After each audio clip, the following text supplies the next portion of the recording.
Assalamualaikum warahmatullahi wabarakatuh.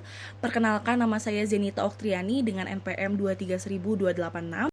Kasus yang saya ambil di sini berkaitan dengan tindak pencabulan anak yang dilakukan oleh seorang oknum tidak bertanggung jawab kepada bayi berumur 4 bulan yang terjadi di Cirebon, Jawa Barat. Untuk menjawab poin pertama, yaitu apakah tindak pencabulan anak pada kasus ini dapat dikatakan sebagai tindak pidana? Menurut saya iya. Mengapa? Nah, ini berkaitan dengan poin kedua, yaitu unsur pembunuhan tindak pidana. Karena jika terpenuhi unsur-unsur tersebut, maka dikatakan tindak pidana. Nah, pada kasus ini saya akan mengambil unsur-unsur tindak pidana menurut SR Siantri, yaitu yang pertama adanya subjek.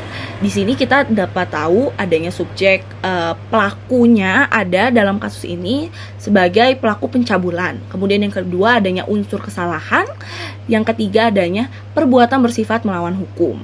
Di sini jelas juga perbuatan bersifat melawan hukumnya itu melakukan pencabulan anak yang sebagai manusia normal.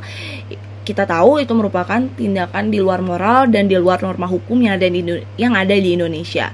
Kemudian suatu tindakan yang dilarang atau diharuskan oleh undang-undang atau perundang-undangan dan terhadap pelanggarnya akan diancam pidana.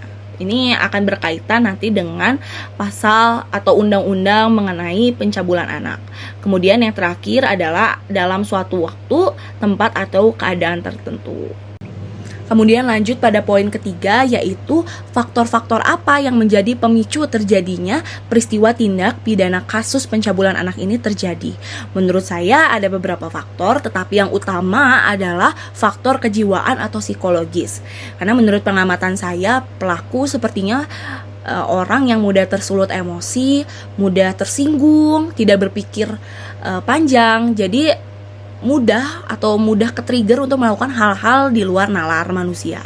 Kemudian yang kedua adanya faktor alkohol atau pengaruh minuman keras, karena pelaku melakukan tindak pidana ini juga dalam pengaruh minuman keras sehingga lebih terdorong untuk melakukannya.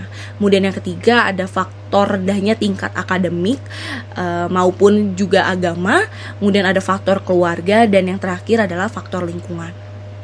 Selanjutnya, analisis kasus poin keempat, yaitu lokus delikti apa yang ada dan yang diterapkan pada kasus ini. Sebelumnya, lokus delikti adalah tempat terjadinya peristiwa pidana. Sehingga menurut saya, teori lokus delikti yang digunakan pada kasus ini yaitu teori perbuatan material. Teori ini didasarkan pada di mana perbuatan tersebut dilakukan, perbuatan tindak pidana tersebut. Nah, lokus delikti pada kasus ini sendiri terjadi di sebuah kebun di desa warga Binangun, Kabupaten Cirebon, Jawa Barat. Selanjutnya, poin kelima ini masih berhubungan dengan poin keempat, yaitu lex tempus delicti apa yang ada dan yang digunakan pada kasus ini. Sebelumnya, tempus delicti adalah waktu terjadinya tindak pidana.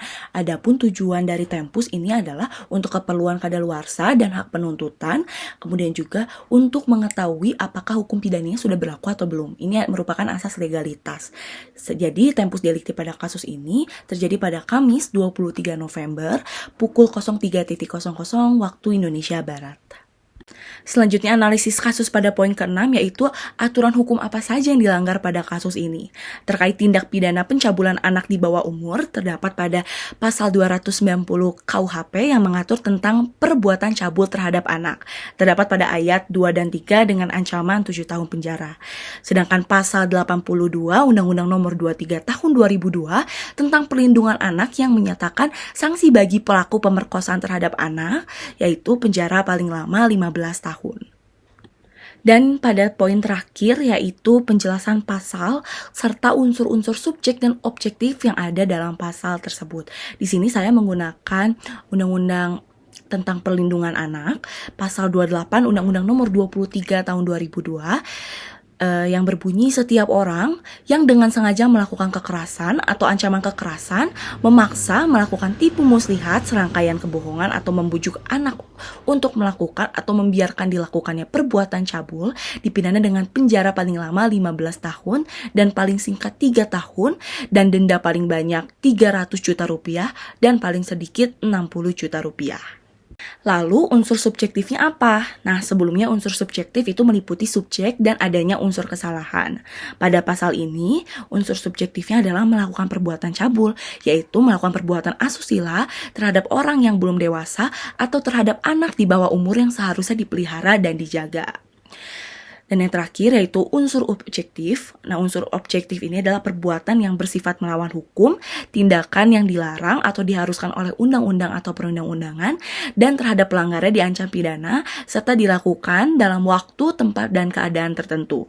Sehingga unsur objektif pada pasal ini yaitu anak yang di bawah umur yang dicabuli, yaitu perbuatan yang melanggar hukum yang dilakukan oleh seseorang terhadap anak di bawah umur dengan mencabuli sehingga anak tersebut merasa haknya dirampas.